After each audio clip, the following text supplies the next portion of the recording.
Western influence ہے وہ کیوں نہیں چاہتے, مطلب ریزنس کیا ہے اس کے. تو انہوں نے ایک کمیٹی کو یہ کام سونپا کہ اس کے بارے میں جان سکے کہ کیوں اس طرح ہو رہا ہے, اور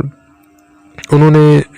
ریزنس تلاش کیے, جس کے لیے اسد احمد خان نے MAO اسکول علی گڑھ ان کا قیام کیا, مسلم اینگلو اورینٹل اسکول جو, اور ہینری سیڈن جو اس کے ہیڈ ماسٹر تھے ان کو اپوائنٹ کیا گیا, جس میں مختلف کورسز کو اس میں شامل کیا گیا. اس کے بعد MAO کالج جو تھا وہ MAO اسکول سے MAO کالج اپگریڈ, وہاں اس تک کالج بن گیا اپگریڈ ہو کے. تو پہلے تو فائنینشیل کانسٹرینٹ بہت زیادہ تھی, کیونکہ مسلمان کو سمجھ رہے تھے کہ یہ جو انگلینڈ نے جو برٹش ان کے لیے کام کر رہے تھے, اس وجہ سے کافی مشکلات ان کو پیش ہوئی, لیکن انہوں نے ہار نہیں مان کے اپنی جو ایم ہے ان کو حاصل کیا. تو ان کے ٹیوٹر بیک جو تھا ان کا پرنسپل مقرر کیا گیا, اور ریلیجیس ایجوکیشن پہ کافی توجہ دی ان کے اس ٹائم میں. تو جو جو مسلم اسٹوڈنٹس تھے وہاں کے, ان میں سوشل انٹریکشن بڑھ گئی, جس کی وجہ سے, کیونکہ وہاں پہ مختلف جگہ کے لوگ آتے تھے, مختلف اسٹوڈنٹس آتے تھے, تو وہ اسٹوڈنٹ فارغ ہو کے سارے جو سب کانٹیننٹ ہے وہ ان میں اسپریڈ آؤٹ ہوتے تھے. تو اس وجہ سے ان کا ایک کراس آئیڈیاز دوسرا ہے کہ ان کی جو ایک دوسرے کے ساتھ بیٹھتے تھے, ایک دوسرے کے ساتھ کھاتے تھے, ایک دوسرے کے ساتھ چیزیں شیئر کرتے تھے. تو اس وجہ سے جو تھاٹس کی جو شیئرنگ ہے, آئیڈینٹی ہے, ان کو کافی تقویت مل گئی, ایک بردرہڈ کا جو ماحول ہے وہ کریٹ ہو گیا. پھر دوسرا تھا کہ جو انٹلیکچوئل ایکسرسائز ہے وہ ہو گئی ان کی, کیونکہ کیونکہ اسٹوڈنٹ وہاں پہ بیٹھ کے چیزوں کے بارے میں ڈسکشن کرتے تھے کہ کیوں مسلمان پستی میں جا رہا ہے, اور کیوں مسلمانوں کو یہ تذلیل پیش ہو رہی ہے. پھر اسٹوڈنٹ یونین کلب جو تھا وہ ان کا بھی جو ڈیبیٹ اسپیچز ہوتے تھے, اور جو پریجوڈیشل مسلمس کی جو فیلنگس تھی اگینسٹ برٹش, ان کو ختم کرنے کے لیے, کیونکہ ان کے پاس کوئی اور راستہ نہیں تھا علاوہ یہ کہ مسلمان اپنی تعلیم حاصل کر کے آگے جا سکے without having any prejudicial feelings for Hindus اور برٹش. پھر اس کے بعد ہم آتے ہیں all India Mohammedan educational conference, جنہوں نے اویئر کیا مسلمانوں کو کہ وہ ایک تو پالیٹکس میں حصہ نہ لے, دوسرا یہ کہ صرف ایجوکیشن میں کانسنٹریٹ کرے. جیسے ہی ان کی فرسٹ میٹنگ ہو گئی تو سب کے سب جو کانسنٹریشن تھا وہ کیا تھا کہ مسلمانوں کو ایجوکیشن کو امپروو کیا جا سکے, اورینٹل اسٹڈیز کو کیا جا سکے, اور جو سائنٹیفک جو اسٹڈیز ہیں ان کو فوکس بنایا جا سکے. تو یہ کافی پروگریسو کانفرنس تھی, اور جس میں کافی فیم حاصل کی, اور اسٹوڈنٹس جو تھے وہ کافی ان سے فائدہ لے لیتے. گوکھلے بل پیش ہو گیا جس نے فری ایجوکیشن کے لیے فری ایجوکیشن کو شامل کیا, جو سید احمد خان نے کمپلیٹلی سپورٹ کیا. تو اگر سوشل ریفارمز کی طرف آتے تو انہوں نے یہ کیا کہ مسلمانوں کے جو ڈسٹرکٹیو آئیڈیاز تھے وہ ان کو ختم کیا, جو ان اسلامک جو کسٹمز تھے ان کو کمپلیٹلی ابالش کیا, اور انجمن تاریخی اردو ان کا قیام کا مقصد یہ تھا کہ مسلمانوں کی آئیڈینٹی کو پرزرو. دوسرا کہ سوشل ریفارمز میں یہ تھا کہ ایک تو تہذیب الاخلاق ہو گیا, دوسرا جو مسلمانوں کی جو کانشیسنیس تھی ان کو بڑھایا گیا. اگر ہم پولیٹیکل کی طرف آتے تو ایک برج بن گئے برٹش اور مسلمس کے بیچ میں, انڈین کانگریس کی اپوزیشن کی کہ مسلمان ان میں حصہ نہ لے, سپریٹ پلیٹ فارم ان کا جو مطالبہ تھا وہ کیا, اور ٹو نیشن تھیوری کا بھی انہوں نے اظہار خیال کیا, کیونکہ وہ جانتے تھے کہ مسلمان اور ہندو دونوں الگ قومیں ہیں وہ انڈیا میں, اور دونوں کی تاریخ سپریٹ ہے, تو دونوں ایک جگہ نہیں رہ سکتے. اگر رہ بھی لے تو ڈیموکریسی میں جو ڈومیننٹ ہوگا, مطلب جو میجورٹی میں ہوگا وہ ڈومیننٹ ہوگا. تو اس وجہ سے مسلمان ہمیشہ ہی جو انفیریورٹی ہے، جو انفیریئر اسٹیٹس ہے، ان کو مینٹین رکھ کے زندگی گزارے گا. اس وجہ سے ڈیموکریسی یہاں پہ یہاں کے لیے نہیں بنی. اس وجہ سے دو قومی نظریے کا جو سٹارٹ تھا وہ یہاں سے ہوا. پھر اگر ہم آتے ہیں ریلیجیس کی طرف سے، تو ریلیجیس کا ایلیمنٹ شامل کیا گیا تھا، لیکن اتنا ایمفیسائز نہیں کیا گیا تھا اس پہ، بس تھوڑا سا ایک ٹچ دیا تھا، کیونکہ یہاں پہ زیادہ تر ماڈرن ایجوکیشن ہوتی تھی، تو اس وجہ سے ایک تھوڑا سا ٹچ دیا گیا تھا وہاں پہ. اس کا امپیکٹ یہ آ گیا کہ ایک تو برج بن گئے مسلمان اور برٹش کے بیچ میں، مسلمانوں کی رائٹس کو ان کے بارے میں اظہار خیال کیا. ایک لیڈرز جو علی گڑھ مومنٹ تھا، وہ مسلمانوں کے لیے بہت سی لیڈرز کو پروڈیوس کیا، جو بعد میں جو پاکستان ریزولوشن ہے ان میں ان کے جو پاکستان مومنٹ ہے ان میں کافی کنٹریبیوشن کی تھی. اور ایجوکیشنل سائڈ پہ یہ تھا کہ مسلمانوں کی ایجوکیشن کی جو کانشیسنیس تھی وہ ابھر کے نکل آئی، اور مسلمان نے ایک پروگریسیو نوٹ کو اپنایا. سوشل امپیکٹ یہ ہو گیا کہ مسلمانوں کی آؤٹ لک کمپلیٹلی چینج ہو گئی، کیونکہ وہ ایکسیپٹیبل ہو گئے سوسائٹی میں. کیونکہ برٹش جو چاہتے تھے، جس طرح ایجوکیشن وہ چاہتے تھے، تو وہ مسلمان حاصل کر رہے تھے. اس وجہ سے وہ ان کے جو مزاج تھا ان پہ اترنا شروع ہو گئے. اور اگر ہم ریلیجیس سائڈ پہ آتے ہیں تو مسلمانوں کی جو اسلامک ویلیوز ہیں ان کو ماڈرنٹی کے ساتھ جوائن کر کے پیش کیا گیا، اور ماڈرنٹی کی طرف زیادہ مسلمانوں کو لائے کہ مسلمان ماڈرنٹی کو اپنائیں. اور کلچر یہ ہو گیا کہ اردو ایز اے میڈیم کو پیش کیا گیا. دوسرا جو بائلنگولیزم جو ٹریڈیشن ہے ان کو اپنا، کیونکہ جو رسالہ نکلتا تھا تو گزٹ جو تھا ان میں انگلش اور اردو دونوں کو ملا کے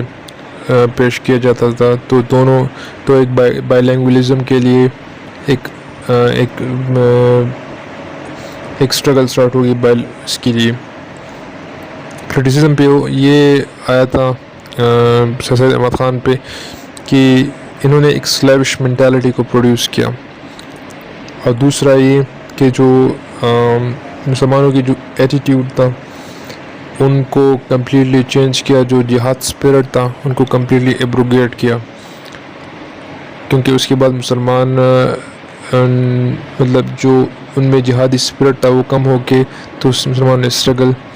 تو ان کا یہ ڈر تھا کہ مسلمان اسٹرگل سٹارٹ نہ کرے. مسلمان جو جہاد ہے ان کے ذریعے وہ ختم نہ کر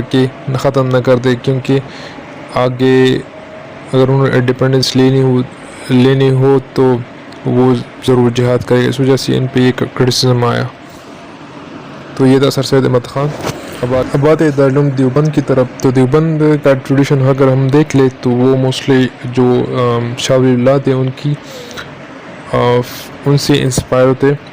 اور جنہوں نے جو فیکٹرز تھے جن کی وجہ سے یہ اسٹیبلش ہو گئی یہ دارالعلوم دیوبند، ان کا یہ تھا کہ جو پوسٹ 1857 سیناریو تھا جس میں مسلمان پستی میں کا شکار ہوئے تھے، تو ایک کنٹریبیوشن ایک وجہ یہ تھی. دوسری جو مشنریز تھی عیسائیوں کی جو مسلمانوں کو کنورٹ کر رہے تھے عیسائیت کی طرف، تو ان کو کاؤنٹر کرنے کے لیے. دوسرا جو ویسٹرن ایجوکیشن ہے ان کو اپوز کرنے کے لیے. اور جو چوتھا ریزن تھا وہ یہ تھا کہ مسلم کلیرکس تھے ان کی کمی ہو رہی تھی. اس وجہ سے یہ کوشش کر رہے تھے کہ زیادہ سے زیادہ مولوی اور امام یہ پروڈیوس کریں. تو یہ بن گئی ان کی فیکٹرز. اگر ہم فاؤنڈیشن کی طرف آتے ہیں تو یہ ایک پرانی سی مسجد میں یہ اسٹیبلش ہو گئی، اور انہوں نے ان کی جو کنٹریبیوشن تھی جو آئین ٹالبوٹ نے کہا ہے کہ یہ ایک انفلوئنشل ریوائولسٹ مومنٹ تھی جنہوں نے کافی امپیکٹ پروڈیوس کی مسلم کی کانشیسنیس پہ. تو اس کا ایک کنٹریبیوشن یہ تھا کہ اس نے شدھی مومنٹ جس کا مقصد یہ تھا کہ جو لوگ جو ہندو سے مسلمان بن گئے تھے ان کو دوبارہ مسلمان بنایا جا سکے، تو ان کو کاؤنٹر کیا. دوسرا جو تھا کہ جو اسلامک ایجوکیشن کی جو پاپولیرٹی ہے ان کو انکریز کیا، جو مدرسہ نیٹ ورک ہے ان کو بنایا، اور جو ریلیجیس نالج ہے ان کو کافی ترقی دی، جو قرآن ان کے ٹرانسلیٹ کیا اردو میں، اور جو ریلیجیس پولیٹیکل پارٹیز ہیں ان کی گروتھ میں انہوں نے کافی اچھا کردار، جو جمعیت العلماء ہند، یہ ان کی کنٹریبیوشن تھی۔ اگر ہم ان کی جو اکانومک سائڈ کو دیکھ لیں تو انہوں نے کافی جابس بھی کریٹ کی، جو جہادی اسپرٹ ہے ان کو بھی ریوائیو کیا، اور جو وومن کے جو رائٹس ہیں ان کے لیے بھی کافی اسپیس پرووائڈ کی۔ ان جو سروسز کی پولیٹیکل سروس ان کی یہ تھی کہ انہوں نے پارٹیز بھی کبھی قائم کیا، مدرسہ نیٹ ورک بھی پروڈیوس کیا، اس کی وجہ سے مسلمانوں کی کنیکشن جو ریلیجیس سائڈ تھا وہ کافی پختہ ہو گئے، تاکہ انہوں کا مقصد یہ تھا کہ مسلمانوں کو آئیڈینٹی کو ایک کسی دوسرے سویلائزیشن میں ایبزارب نہ ہونے دے۔ تو اگر ہم کمپیریزن کرتے علی گڑھ کی اور دیوبند کی، تو پہلا تو ایجنڈا یہ تھا کہ علی گڑھ کی موسٹلی جو ایمفیسائز کرتے تھے وہ پولیٹیکل اور اکنامک پہ کرتے تھے، جبکہ دیوبند نے اسپرچول ریجنریشن کیا، کیونکہ وہ اور دوسرا یہ کہ علی گڑھ جو تھا وہ ریشنالٹی کو زیادہ پریفر کرتا تھا، جبکہ دیوبند جو تھے وہ زیادہ تر ریلیجیس جو نالج تھا ان پہ اکتفا کرتا تھا۔ جو پالیسی تھی ٹورڈ برٹش، تو دیوبند کی اینٹی گورنمنٹل پالیسی تھی، اور جو علی گڑھ تھی ان کی پرو برٹش پالیسی تھی۔ جو جہاد کے بارے میں اوپینین تھا تو علی گڑھ جہاد کی کوئی ان کی خاص پروپیگیشن نہیں کیا، لیکن دیوبند نے ان پہ خاص ایمفیسائز کیا اور ان کا سلیبس ان میں شامل کیا۔ اور جو آبجیکٹیوز تھے تو Deoband liberal with a touch of religion ان کو پریفر کرتے تھے، جبکہ دیوبند وہ صرف ریلیجیس کو پریفر کر رہا تھا۔ اور جو سپریٹزم کی موومنٹ تھی مسلمانوں کے لیے الگ ملک یا اسٹیٹ کا قیام، تو دیوبند والے جوائنٹ وہ سپریٹ نہیں چاہتے تھے، وہ ود ان انڈیا میں رہنا چاہتے تھے۔ اور اگر ہم علی گڑھ کو دیکھ لیں تو وہ سپریٹ جو نیشنلٹی ہے ان کی پریفرنس میں تھے۔ تو اور انٹلیکچوئل لیول پہ دیکھ لے تو علی گڑھ نے کافی انٹلیکچوئلس پروڈیوس کیے، جبکہ دوسری سائڈ پہ اگر ہم دیکھ لیں تو ان کی صرف ایم تھا کہ ریلیجیس کلیرکس جو تھے وہ ہمیں مل سکے۔ تو یہ تھا دارالعلوم دیوبند۔ ان دونوں کے بیچ میں ایک برج کا کام دیا کس نے؟ ندوۃ العلماء نے، جو موسٹلی ان دونوں کی آئیڈیاز کو لے کے انہوں نے اڈاپٹ کر کے مسلمانوں کو پیش کی۔ اگر ہم علی گڑھ کو دیکھ لیں تو ان میں زیادہ لبرلزم تھا کمپیریٹیو ٹو ریلیجن، جبکہ دوسرے یہ دارالعلوم دیوبند میں صرف ریلیجیس ٹچ تھا۔ لیکن ندوۃ العلماء میں انہوں نے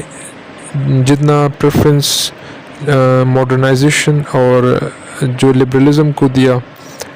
جو ماڈرنٹی کو سپورٹ کیا، تو اتنا ہی اس نے فوکس ریلیجن کو دیا۔ تو ان کے بھی اگر ہم فیکٹرز دیکھ لیں کہ یہ کیوں بنی، تو اگین وہی برٹش سویلائزیشن کے ڈومیننس کو کاؤنٹر کرنا، کرسچن مشنریز کو، ویسٹرن ایجوکیشن کو، اور دوسرے کہ یہ برج بن گئی اولڈ اور نیو، جو نیو ورژن تھا اور اولڈ ورژن کی جو لائف کا جو ورژن تھا ان میں ایک برج بن گیا، تاکہ مسلمانوں کو ٹرانزیشن کی طرف لے آئے۔ اور جو ماڈرن ریکوائرمنٹس تھی